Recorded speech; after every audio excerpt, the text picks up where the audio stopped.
Hello and welcome to the starting lineup. As always, I'm your host, Austin Lass. Our own Nick Buckler will join us in just a little bit to break down the Week 5 scores. We will also take a look at the current standings in the Macomb Area Conference, as well as preview the Week 6 schedules.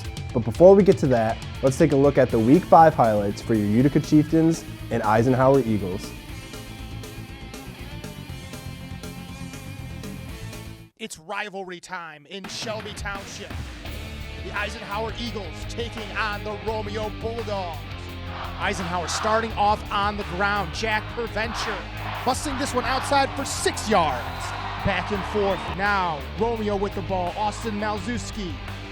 And an acrobatic catch by Nathan Goraiski. But the Eisenhower defense would toughen up. Romeo's drive would stall out. Then the Eagles would take to the air. Max Whitwer down the middle to Assad Buhaidar. Now they're in the red zone. Setting up this option left from the 18-yard line. Whitwer pitching it to Jack Perventure. He gets the corner and into the end zone. Eisenhower would miss their extra point though, but they would lead 6-0. The Eisenhower defense would continue to assert itself, but Romeo would continue in its ground assault. Austin Malzewski. Malzewski again with the keeper, but lit up by Danny Smick. Romeo would eventually punt and pin the Eagles deep on their 1-yard line. But they would get out of it on the feet of Max Whitwer. And he would use his arm as well. Whitwer matriculating the ball down the field to Ben Metz. Then sweep right for Jack Perventure. And they're driving. Antonio Gray with a punishing run at the end of the first quarter.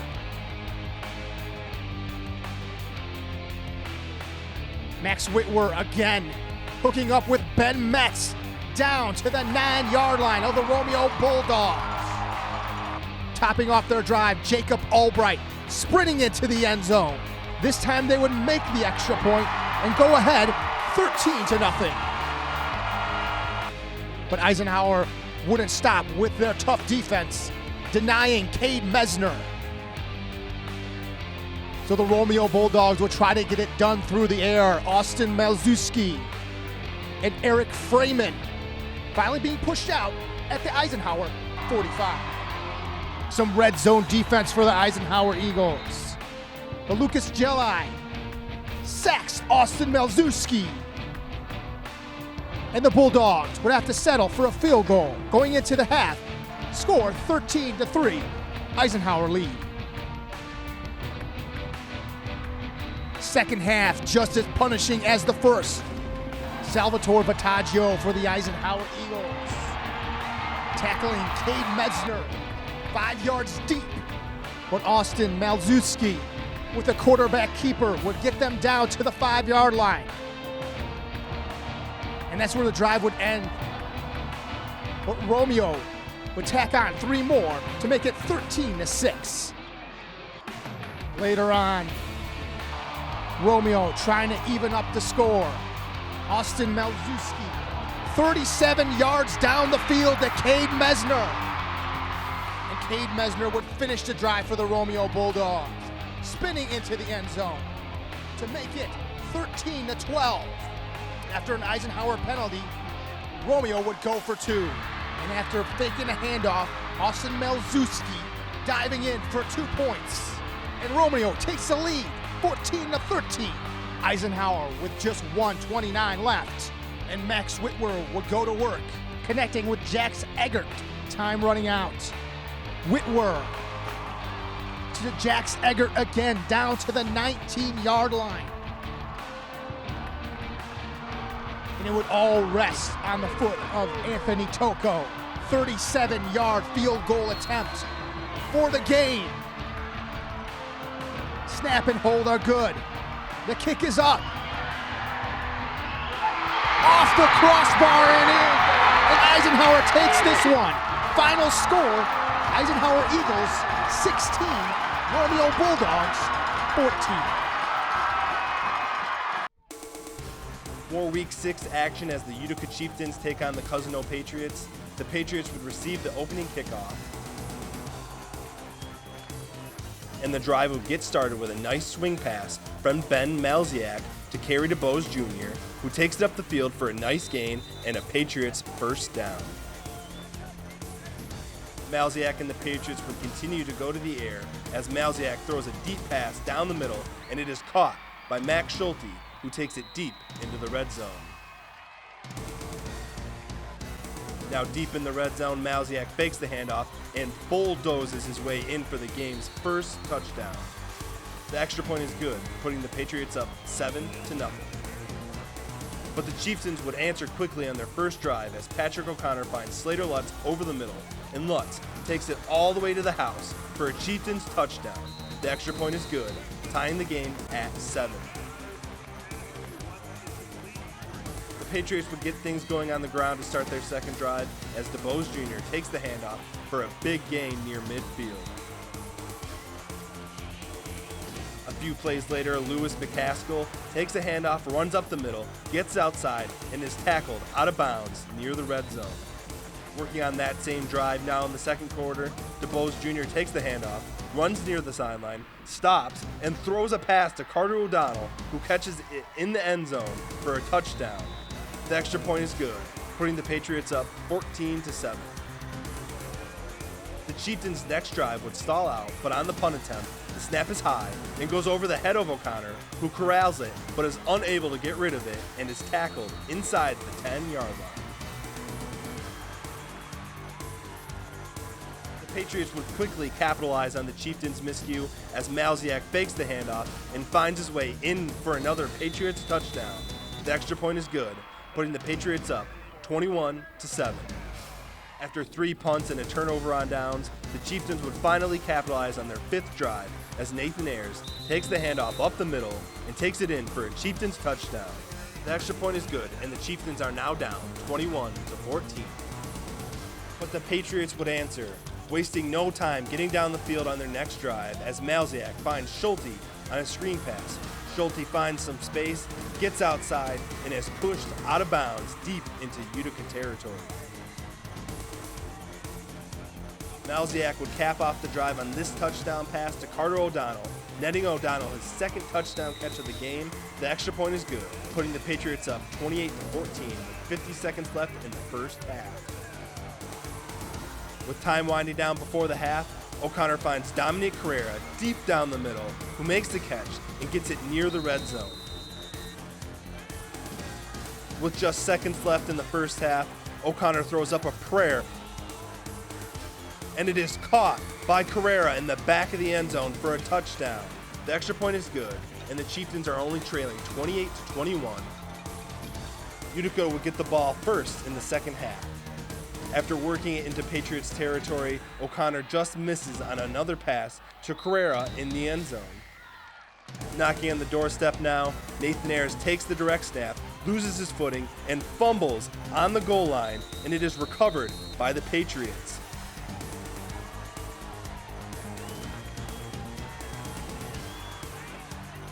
After 3 straight punts, the Chieftains would get the ball back with a few minutes left to play.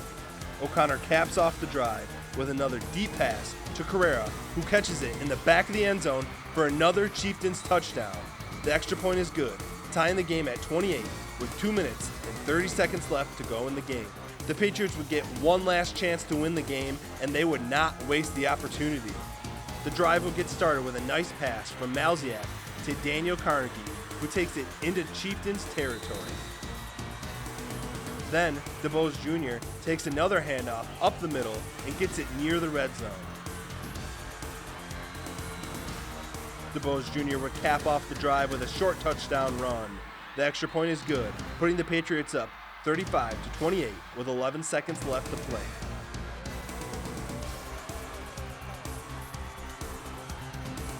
With one last gasp, O'Connor steps back to pass, dodges the defender, and is picked off deep down the field to end the game.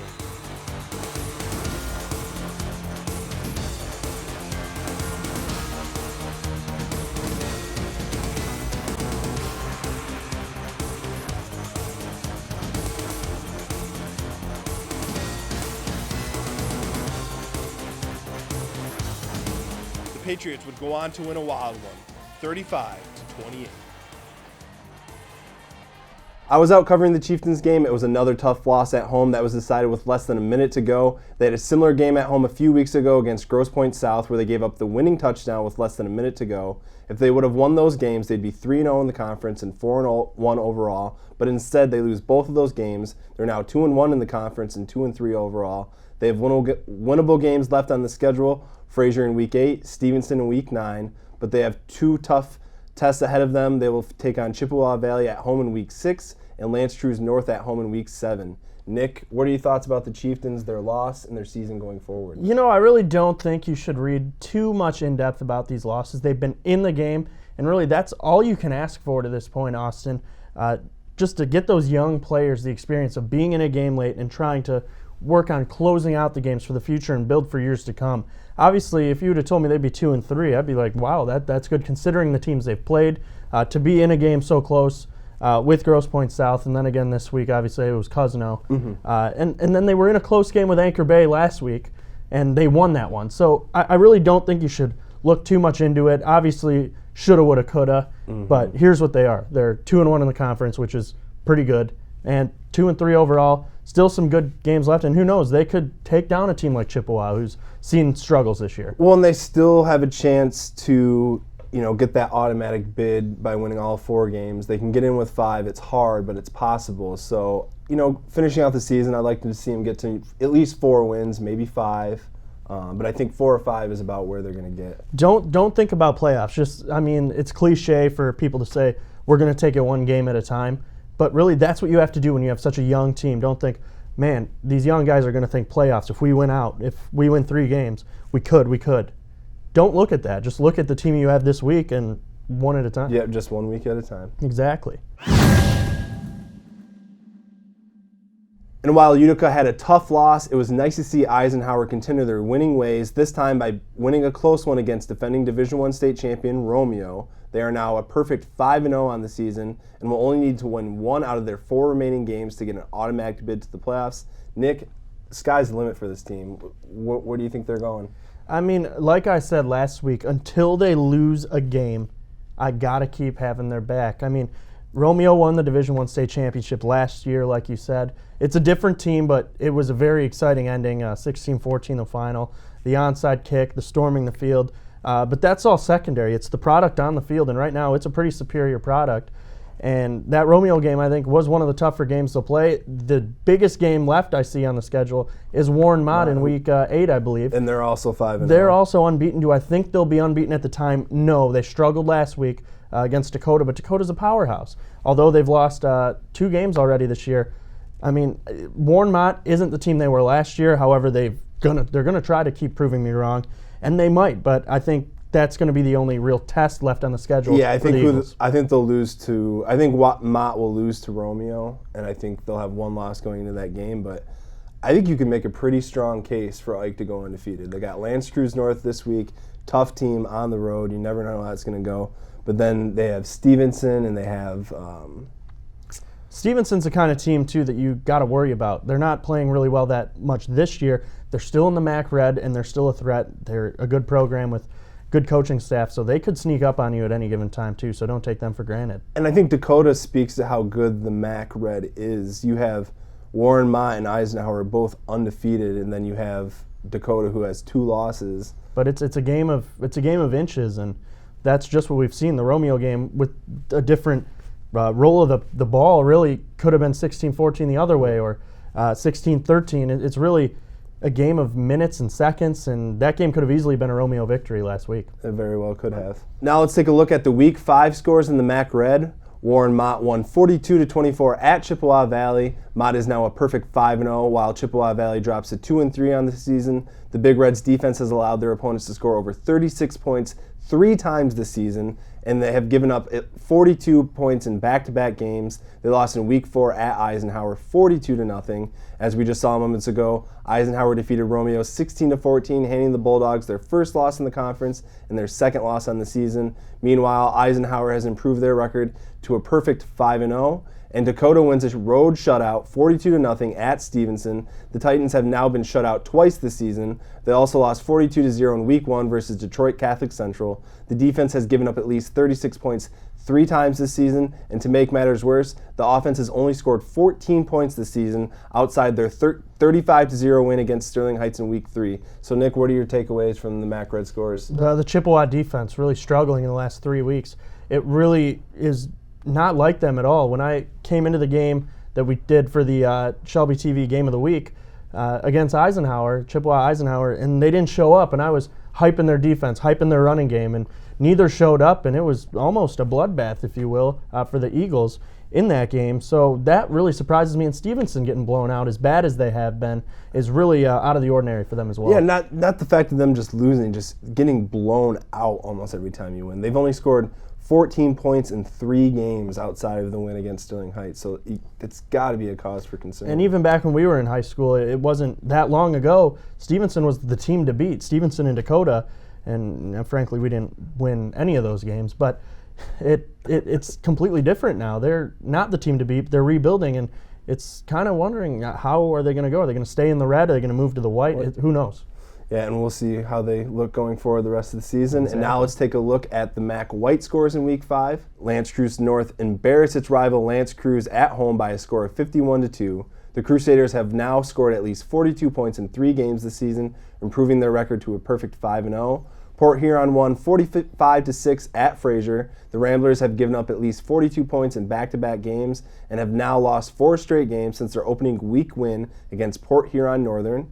Utica Ford won their first game of the season at Roseville, 54-26. The Falcons are now 1-4 after losing their first 4 games by a combined score of 82-156. Anchor Bay won at Sterling Heights, 42-33. The Tars improved their record to a 3-2 on the season, snapping a 2-game losing streak where they lost by a combined 2 points. They lost 20-19 in Week 3 at L'Anse Creuse North, and in Week 4 they lost 35-34 at home against Utica. As we saw earlier, the Warren Cousineau Patriots defeated Utica 35-28 in a close one, snapping the Chieftains' 2-game winning streak and sending them to a 2-3 record on the season. The Chieftains will now have to win out to clinch an automatic berth to the playoffs.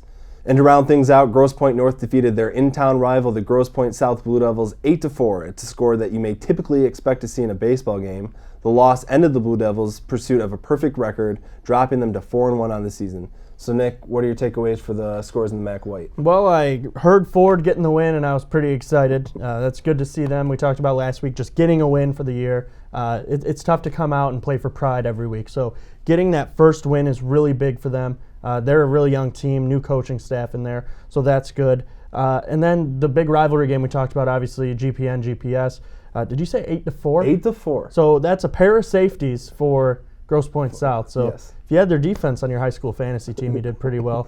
And Grosse Pointe North stays undefeated in the MAC White. So that's it's kind of a big deal as well. Yeah, and I think L'Anse Creuse North 51-2. That's going to be a really interesting game against Eisenhower this week. It really is. They're undefeated in the White as well. So I wouldn't take them so lightly if I were Eisenhower, because they're still undefeated, still a conference below, but you never know. They've really shown a lot this year in their big games. We have to take a quick commercial break, but when we come back, Nick and I will take a look at the current standings and Week 6 schedules for the MAC Red and MAC White. We will also take an in-depth look at the Week 6 matchups for your Chieftains and Eagles. Stay with us. So, I got my start in officiating when a friend told me I should try it. At first, I just did basketball, and I got hooked. Before long, I added baseball, softball, football, and volleyball. I really enjoy giving back to the game, working with kids, and working with my local association to recruit and train new officials. I would like to say to anybody that officiating is a great way to help kids and stay connected to the game. We always need new officials. There's help wanted, just listen. You're up. There's an old saying, you can never have too many officials. The age of the average official is 52 and getting older all the time. We're constantly recruiting new people, younger people to join us. After you register with the MHSAA, look on the website to find an officials association near you. They'll put you in a position to succeed as an official. We all learned a lot from high school sports, and officiating is a great way to give back to the game. There's help wanted, just whistle. Touchdown, Falcons. Welcome back to the starting lineup. I'm your host, Austin Lass, and I'm here with Nick Buckler, our Shelby TV color commentator and sports reporter. And Nick, let's go ahead and take a look at the MAC Red standings. Eisenhower and Warren Mott are tied for first in the Red. They're both 3-0 in the conference and 5-0 overall. It is important to note that the Eagles will take on the Marauders at home in Week 8. Romeo has sole possession of second place in the Red after their loss to the Eagles. They are now 2-1 in the conference and 3-2 on the season. The Bulldogs will have to win 3 out of their 4 remaining games to earn an automatic bid to the playoffs. Dakota has sole possession of third place in the conference after earning their first conference win against Stevenson. They are now 1-2 in the conference and 3-2 overall. Like the Bulldogs, the Cougars will need to win 3 out of their last 4 games to earn an automatic bid to the playoffs. Chippewa Valley and Stevenson are tied for last in the conference. They both have 0-3 conference records. Chippewa Valley is 2-3 on the season, and they will now have to win out to earn an automatic bid to the playoffs. Meanwhile, Stevenson is 1-4 on the season, and one more loss will mathematically eliminate the Titans from any postseason aspirations. Nick, what are your thoughts on those MAC Red standings? Well, Chippewa starting 0-3 really is shocking to me, although I have seen them play of late, and it's really been a struggle for them. 2 different teams to me, a non-conference to their conference play. Absolutely. Completely Jekyll and Hyde. And then Dakota starting 0-2, finally getting their first win after crushing Stevenson, but having those tough 2 games against Eisenhower and Mott to start the year really wasn't friendly. The schedule makers weren't too friendly to them, but they're still a good team, and I think they're going to make the playoffs for sure. I think they'll be able to win those 3 out of 4. They have some lesser opponents coming up, so that should be no problem. Absolutely. And now let's take a look at those MAC White standings. L'Anse Creuse North and Grosse Pointe South are tied for first in the conference. Both teams are 3-0 in the conference. The Crusaders are a perfect 5-0 on the season, while the Blue Devils are 4-1 on the season after their tough Week 5 loss to arch rival Grosse Pointe North. It is important to note that the Crusaders will play the Blue Devils at home in Week 8. Utica is in sole possession of second place in the conference with a 2-1 conference record and a 2-3 overall record. As I mentioned earlier, the Chieftains will need to win out to earn an automatic bid to the playoffs. 2 more losses will mathematically eliminate them from any playoff contention. Anchor Bay is tied for third in the White with a 1-2 conference record and a 3-2 overall record. The Tars will need to win 3 out of their 4 remaining games to earn an automatic bid to the playoffs. Utica, Ford, and Fraser are both tied for last in the conference with 0-3 conference records and 1-4 overall records. 1 more loss on the season will mathematically eliminate both teams from playoff contention. So, Nick, what are your thoughts on the MAC White standings? Fraser still has to play Ford. One of those teams has to win. Falcons, do me proud. That's all I got to say.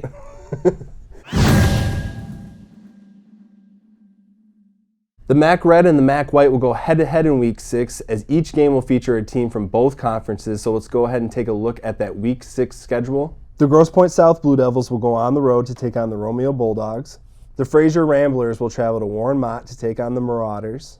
Your Eisenhower Eagles will be on the road to take on the L'Anse Creuse North Crusaders.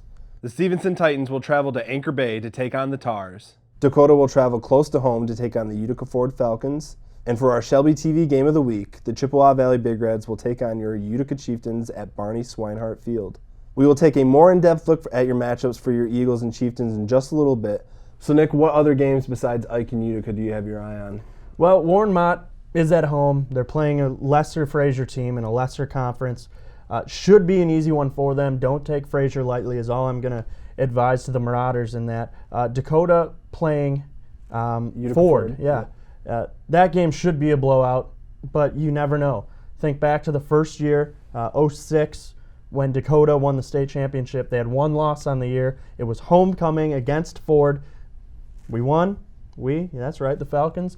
Took them down 23-20, last-minute field goal after someone led them down the field in that game. The Falcons roared all the way, because Falcons roar now, apparently, when they're beating Cougars. That was their one blemish on the year, and it was great pride for the folks here at Ford, and who knows, maybe they could do it all over again. Now let's take an in-depth look at the matchup between Eisenhower and L'Anse Creuse North. Eisenhower is 5-1 all-time against L'Anse Creuse North. The Eagles beat the Crusaders last season in Week 3, 34-32. The Crusaders' only ever win against the Eagles came in Week 3 of the 2014 season with a score of 17-16. Now let's take a look at the Crusaders' schedule this season. In Week 1, they defeated Waterford Mott at home 17-7. In Week 2, they went on the road and defeated Utica Ford 44-38. In Week 3, they defeated Anchor Bay at home 20-19. In Week 4, they went on the road and defeated Fraser 42-26. In Week 5, they defeated L'Anse Creuse at home 51-2. They'll be hosting the Eagles this week. In Week 7, they will travel to Utica to take on the Chieftains. In Week 8, they will take on Grosse Pointe South at home, and they will play Dakota to end their regular season. So, Nick, who wins this one, the Crusaders or the Eagles? I'm giving it to the Eagles. Listening to that schedule and the results they've had so far this year against their divisional opponents, they're not impressive wins. The only one was against L'Anse Creuse, who is really not good, 51-2. And just going back to a 1-point win against Anchor Bay and barely beating Ford. And I mean, they're not impressive wins against very lesser opponents. I think the Eagles crush them in this game, to be honest. I agree. Now let's take an in-depth look at the matchup between Utica and Chippewa Valley. Utica is 10-16 all-time against Chip Valley. Chippewa Valley has a 13-game winning streak against the Chieftains that dates all the way back to 1994, 2 years after you and I were born.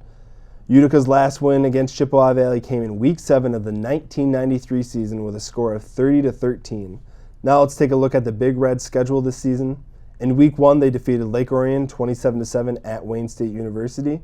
In Week 2, they lost 14-36 on the road at Romeo. In Week 3, they defeated the Cousineau Patriots at home 26-18. In Week 4, they were demolished on the road 42-0 by your Eisenhower Eagles. In Week 5, they lost 24-42 at Warren Mott.